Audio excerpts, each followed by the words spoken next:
Bismillahirrahmanirrahim.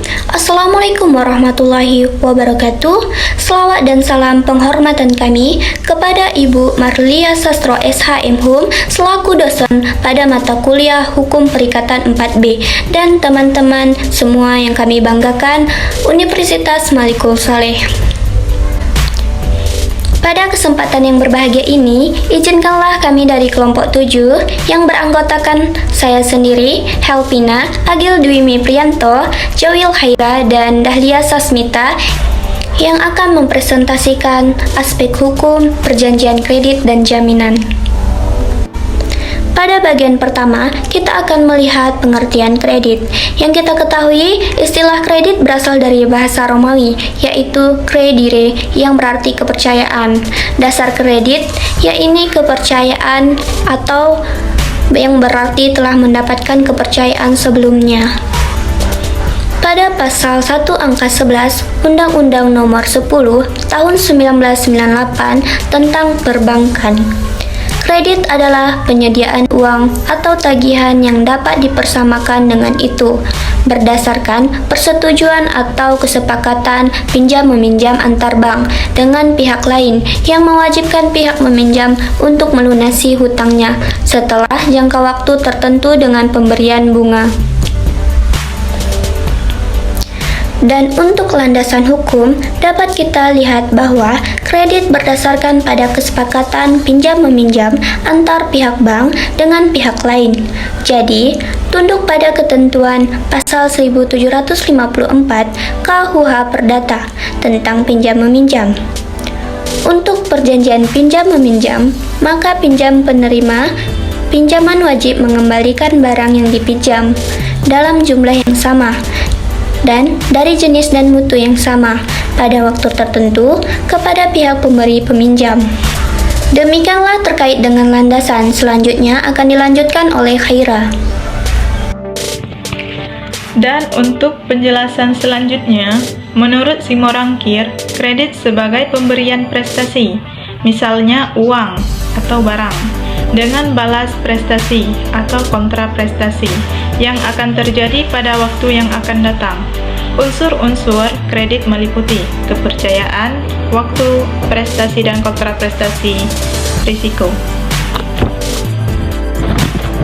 Selanjutnya, bagaimana hal pokok pada perjanjian kredit, yaitu penjelasan Undang-Undang Nomor 10 Tahun 1998 Pasal 8 Ayat 2 menentukan bahwa pemberian kredit dibuat dalam bentuk perjanjian tertulis.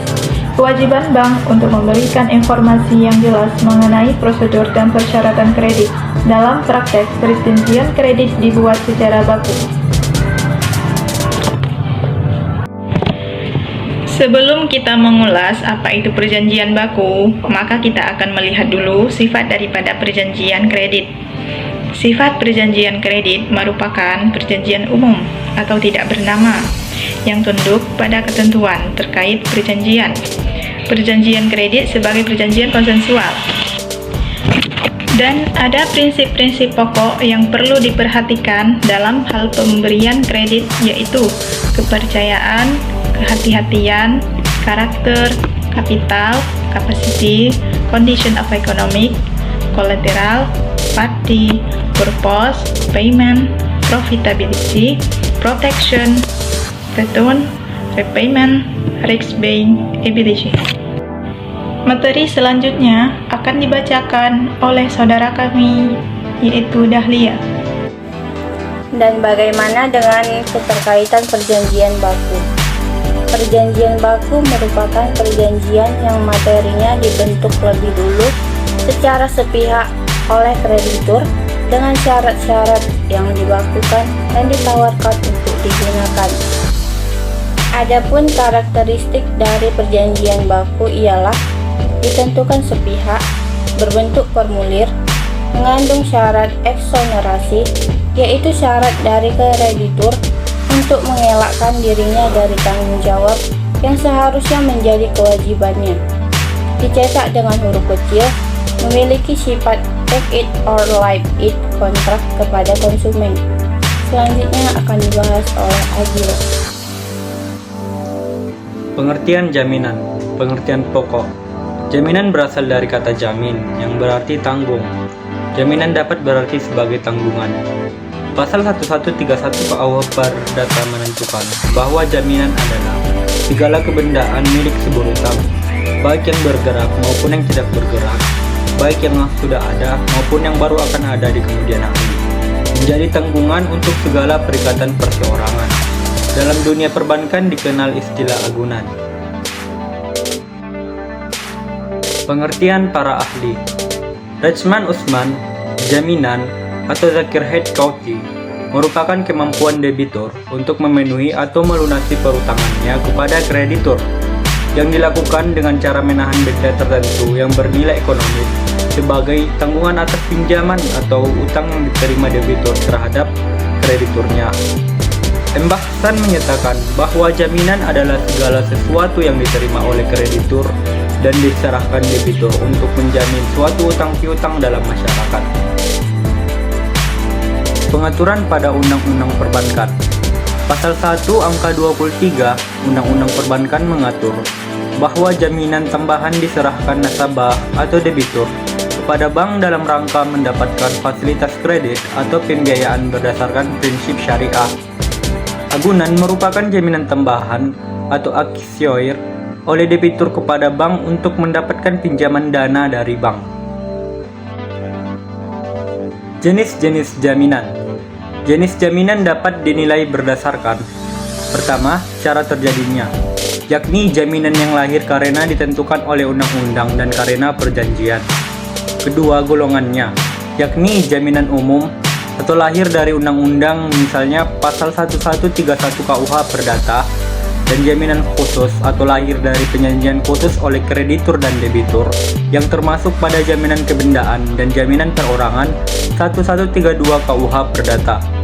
Ketiga, sifatnya, yakni jaminan yang bersifat kebendaan dan bersifat perorangan.